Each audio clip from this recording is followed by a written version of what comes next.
बिस्मिल्लाहिर्रहमानिर्रहीम। अस्सलाम वालेकुम डियर स्टूडेंट्स।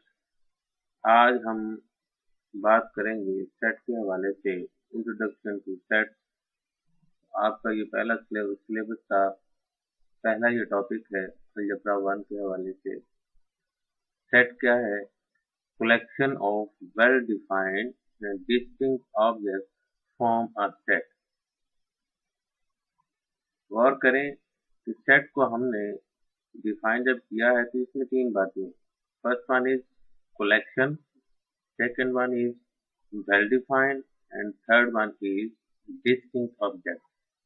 Means that ऐसी चीजों का मजमुआ जो well defined भी हो और distinct भी हो। Means that हम ये कह सकते हैं वाज़े और मुख्तलिफ अशिया का मजमुआ सेट फॉर्म करता है। There are three ways to represent our sets. First one is descriptive form, second one is tabular form, and third one is set builder notation. किसी भी सेट को डिफाइन करने के, डिस्क्राइब करने के, रिप्रेजेंट करने के तीन मेथड है। पहला कौन सा है? डिस्क्रिप्टिव फॉर्म है, दूसरा टेबुलर फॉर्म है और तीसरा क्या है? Set builder notation. तो स्टूडेंट्स आए हम इसको एक एग्जांपल से समझने की कोशिश करते हैं। Let set S is equal to a set of first 10 natural number. हमने एक सेट लिया है जिसमें सेट ऑफ नेचुरल नंबर के फर्स्ट 10 नंबर्स जो है वो हमने लेने हैं। ये जस्ट हमने बोल देना, बयान कर देना, ये आपके पास इसका डिस्क्रिप्टिव फॉर्म होगी। इसी तरीके से अगर आप ये सेट की नोटेशन को यूज करते हुए आप उन एलिमेंट्स को लिस्ट की फॉर्म में लिख भी दें, इन सेट की ब्रैकेट्स के अंदर उनको लिस्ट बना के लिख दें, तो वो आपके पास क्या होगी? टेबुलर फॉर्म होगी। ये देखें, ये हमने उसी सेट एस को हमने 1 2 3 4 अप टू 10 तक जो है वो हमने लिखा है। तो ये कौन सी है? इसकी टेबुलर फॉर्म है। इस टेबुलर फॉर्म को हम रोस्टर फॉर्म भी बोलते हैं। उसके बाद तीसरी फॉर्म क्या है? स्पेशल सिंबल्स हमने यूज किए हैं और इन स्पेशल सिंबल्स को यूज करके हमने सेट ऑफ नेचुरल नंबर के ये जो स्पेसिफिक हमने 10 इन नेचुरल नंबर चूज किए हैं उसको हमने डिस्क्राइब किया है। यहाँ भी इसको डिस्क्राइब करने के हमने दो मेथड यहाँ पे नोट किए, देखिएगा, गौर कीजिएगा। Set S is equal to x such that x belongs to capital N and x is less than or equal to 10। Students इसमें देखें एक सिंबल ये लाइन यूज की गई है, एक ये वाला सिंबल, एक ये वाला सिंबल और एक ये वाला सिंबल। ये खास किस्म के सिंबल्स हैं, इनको जो बोला गया है ये देखें। फिर मैं इसको रीड कर रहा हूँ, x such that x belongs to capital N। यहाँ पे n set of natural number को यूज कर रहा है। x कोई भी एक एलिमेंट होगा, फॉर एग्जाम्पल 1 2 3 अप टू 10 तक कोई एक नंबर है। एंड ये जो कैप से बनी हुई है इसको हम यहाँ पे एंड का नाम दे रहे हैं। x इज लेस देन और इक्वल टू 10 मीन्स दैट इनमें ये जो कोई भी एलिमेंट जो कि 10 हो सकता है या 10 से लेस हो सकता है। दूसरी इसकी रिप्रेजेंटेशन क्या है? x such that x belongs to n। ये जो सिंबल है ये बिलोंग्स टू को जाहिर कर रहा है। एंड अब यहाँ से x से रीड करें, x इज ग्रेटर देन और equal to 1 but less than और इक्वल टू 10। इसमें देखें यहाँ पे हमने इसकी लिमिट बताई है कि स्टार्ट कहाँ से हो रहा है, 1 से स्टार्ट हो रहा है और एंड कहाँ पे हो रहा है? 10 पे। इसमें 1 और 10 दोनों एलिमेंट्स इंक्लूड हैं और इनके दरमियान वाले जो एलिमेंट्स हैं 2 3 4 5 6 7 8 9 ये भी शामिल है। तो 10 के 10 एलिमेंट्स इसमें मौजूद होंगे। तो इस तरह जो है ये आपके पास सेट बिल्डर नोटेशन होती है। इसके बाद फिर हम सेट की डेफिनेशन को डिफाइन कर लेते हैं। Collection of well defined distinct objects form a set. Means that वाज़े और मुख्तलिफ अशिया का मजमुआ आपके पास सेट फॉर्म करता है। अब सेट के एलिमेंट्स की तादाद कुछ भी हो सकती है, वो आपके पास ऐसा भी हो सकता है कि उसकी तादाद 1 हो, 2 हो, ना हो, 100 हो, लिमिटेड नंबर एग्जिस्ट कर रहे हो या फिर अनलिमिटेड नंबर जो है वो एग्जिस्ट कर रहे हो। तो उसके लिए देखें ऑर्डर ऑफ अ सेट, ये हम सेट के ऑर्डर को डिफाइन करना चाह रहे हैं। There is no restriction on the number of elements, number of members of a set. किसी भी सेट के एलिमेंट्स की तादाद के लिए कोई रिस्ट्रिक्शन नहीं है कि उसमें कोई एलिमेंट ना हो, उसमें एक एलिमेंट हो, उसमें 2 एलिमेंट हो, उसमें 10 हो, या फिर लिमिटेड या फिर अनलिमिटेड एलिमेंट्स हो। तो इसके लिए अ सेट में हैव 0, 1, 2, 3 और एनी नंबर ऑफ एलिमेंट्स। अगर 0 हो तो मीन्स दैट उसमें कोई एलिमेंट नहीं, 1 हो तो उसमें सिर्फ एक एलिमेंट है, अगर 2 हो तो मीन्स दैट काउंटिंग के लिहाज से उसमें एलिमेंट्स की तादाद 2 होगी, 3 हो तो काउंटिंग के लिहाज से उसमें एलिमेंट्स की तादाद 3 होगी। तो आप देखें ये जो हमने ऊपर एग्जांपल ली थी, तो इसमें देखें 1, 2, 3, 4, 5, 6, 7, 8, 9, 10, तो काउंटिंग के लिहाज से इसमें 10 एलिमेंट्स हैं। तो यहाँ इस सेट का ऑर्डर जो है वो आपके पास क्या हो गया, 10। तो आगे हम डिस्कस कर रहे हैं जी singleton set. A set having only one element, ऐसा सेट जिसमें सिर्फ और सिर्फ एक एलिमेंट हो उसको हम सिंगलटन सेट का नाम देते हैं। फॉर एग्जांपल हमने सेट ए लिखा है और इसमें देखें सेट की नोटेशन लगाई और एक एलिमेंट 2 है। सेट बी है उसमें एक एलिमेंट 5 है। सेट सी है तो उसमें एलिमेंट की स्मॉल ए है। सेट डी है तो इसमें एलिमेंट एक 5 लिखा हुआ है। अब स्टूडेंट्स इसमें जरा आपने पहचान करनी है। यहाँ देखें ये जो सेट की नोटेशन है, इसको इसका जो नाम लिखा गया है वो कैपिटल अल्फाबेट्स के साथ लिखा गया, capital A, capital B, capital C, capital D, इस तरह करके capital N, capital G, capital Q.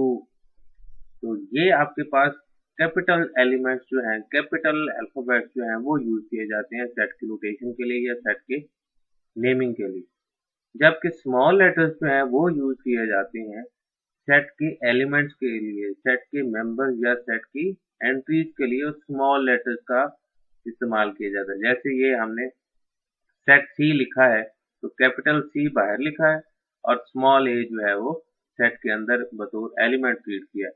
यहाँ पे स्पेशल लेटर्स ये जो आपके पास फाई, साई, अल्फाबीटा भी हम यूज कर सकते हैं, ये देखें ये सेट के अंदर यूज किए गए।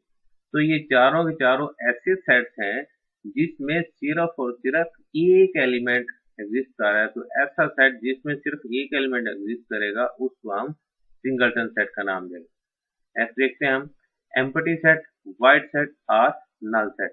अ set having no element, zero number of elements is called empty set, null set और वाइड सेट।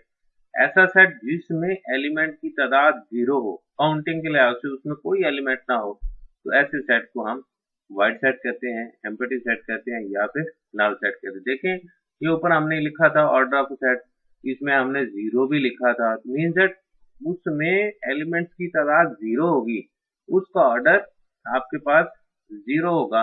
तो अब देखें सेट की नोटेशन तो हमने ये लगा दी, ये जो ब्रैकेट्स लगाई जाती हैं, फ्लावर ब्रैकेट्स जो है यूज की जाती हैं, वो तो हमने लगा दी। अब इसमें कोई भी एलिमेंट नहीं होगा तो मीन्स दैट एक ऐसा सेट है जिसमें एलिमेंट की तादाद 0 है, जिसका ऑर्डर 0 है, तो इसको हम एम्प्टी सेट, खाली सेट, वाइड सेट या फिर नल सेट का नाम देंगे। इसको हम 5 से भी यूज करते हैं। ऊपर देखें यहाँ पे सिंगलटन सेट में कैपिटल डी एक सेट लिखा हुआ है और सेट की नोटेशन लगा के यहाँ 5 लिखा हुआ है, यहाँ बतौर एक एलिमेंट ट्रीट हो रहा है और इधर देखें यहाँ अकेला 5 यूज है।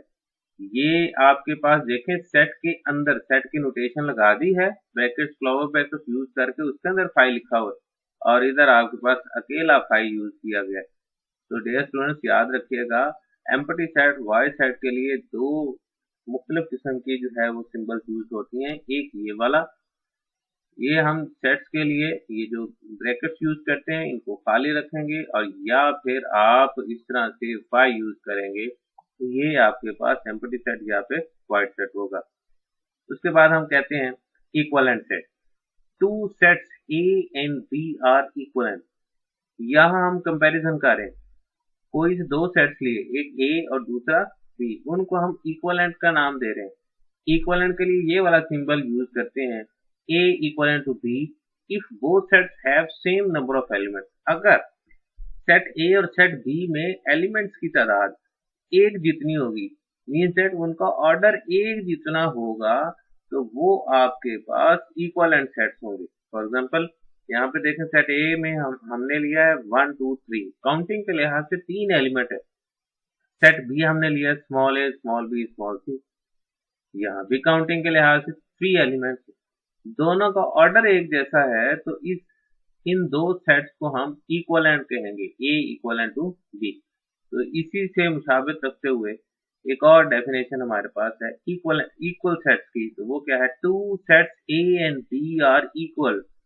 दो सेट्स ए और बी आपस में इक्वल होंगे if they have same element and same number of elements, means that उनमें काउंटिंग के लिहाज से एलिमेंट्स एक जितने होंगे और एलिमेंट भी एक जैसे होंगे, तो उनको हम इक्वल सेट्स का नाम देंगे। देखें दोबारा हम इसको रीड करें, two sets A and B are equal, that is A equal to B if and only if they have same elements, that is if and only if every element of each set is an element of other set, means that जो element पहले set का होगा वो element दूसरे set में भी मौजूद होगा, तो फिर इन दोनों में कोई भी ऐसा एक एलिमेंट भी नहीं होगा जो दूसरे में मौजूद ना हो, तो फिर आप ये कहेंगे कि सेट ए सेट बी के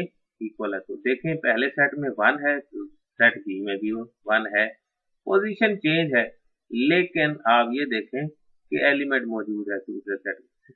सेट ए में 2 भी है, सेट बी में भी 2 है, सेट ए में 3 है, सेट बी में भी 3 मौजूद है। अब देखें यहाँ पे पोजीशन चेंज होने से सेट के एलिमेंट्स डिफरेंट नहीं हो जाते, ये ध्यान में रखिएगा।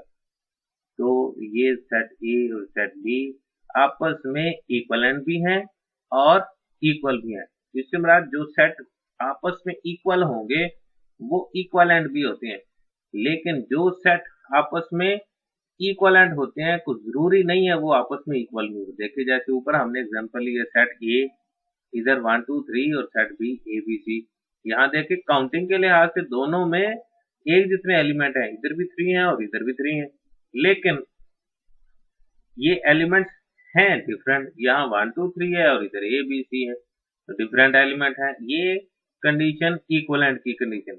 लेकिन यहाँ पे देखें इधर भी 1 2 3 है, इधर भी 3 1 और 2, पोजीशन के लिहाज से यहाँ पे पोजीशन डिफरेंट है, लेकिन सेट में एलिमेंट्स की पोजीशन चेंज होने से सेट डिफरेंट नहीं हो जाते। तो दोनों में देखें ऑर्डर एक जितना है, 1 2 3 इधर भी है, 1 2 3 इधर भी है, तो ये आपस में इक्विवेलेंट भी होंगे और इक्वल भी होंगे।